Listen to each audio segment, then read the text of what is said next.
اور کلام مقدس کے اندر لکھا ہے تو خدا نے یسوع سے 40 دن اور 40 رات فاقہ کر کے آخر کو اسے بھوک لگی. کین یو امیجن جب یسوع کو بھوک لگی ہے تو اس وقت شیطان آیا. کین یو امیجن کہ رائٹ ایٹ دیٹ ٹائم اس سے پہلے شیطان نہیں آیا. جب یسوع مسیح کو اس قدر سخت بھوک نہیں لگی شیطان نہیں آیا, لیکن شیطان ایگزیکٹ اس ٹائم پہ آیا جب یسوع مسیح کو بھوک لگی.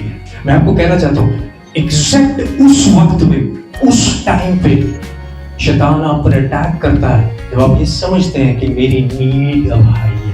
اکثر بات آپ لوگوں کو دیکھیں گے جو فراڈ کرتے ہیں, جو جھوٹ بولتے ہیں, جو دغا دیتے ہیں, جو دھوکے دیتے ہیں, جو بےایمانی کرتے ہیں, جو دو نمبری کرتے ہیں, آپ ان سے بات کریں گے ان سے پوچھیں گے جی وہ جی میرے گھر کی ضرورت سی میں بل دینا سی اسی بل کتوں دے رہے ہیں, بچے کدھروں پال رہے ہیں, کرائے کدھروں دے رہے ہیں, دو نمبری کرنی پہنتی. وہ یہ سمجھ رہے ہوتے ہیں کہ ہماری ضرورت ہے اس لیے ہم آزاد ہیں کہ ہم غلط کام کر سکیں.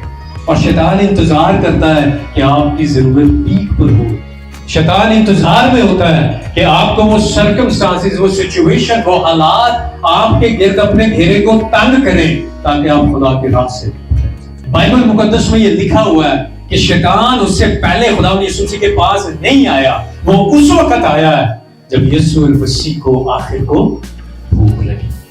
شیطان انتظار کرتا ہے یہ کب گرے گا, یہ کب گرے گی, یہ کب ڈی ٹریک ہوگا, یہ کب ڈی ٹریک ہوگا, یہ کب اپنے دوستوں کی باتوں میں آئے گا, دوستوں کی باتوں میں آئے گی, یہ کب ان لوگوں کے باتوں میں آئے گا, ان لوگوں کی باتوں میں آئے گی جس کو خدا سے دور لے کر دیتا ہے. اور شیطان انتظار کرتا for the right time to attack on your life. لیکن اس کو یہ نہیں تھا پتا کہ اس دفعہ وہ جس پر اٹیک کرنے جا رہا ہے وہ زندہ خدا کا بیٹا خدا یسوع مسیح ناصری. ہاللیلویہ. کردائے دور میں تو ساریاں بلاواں, کردائے دور میں تو ساریاں بلاواں.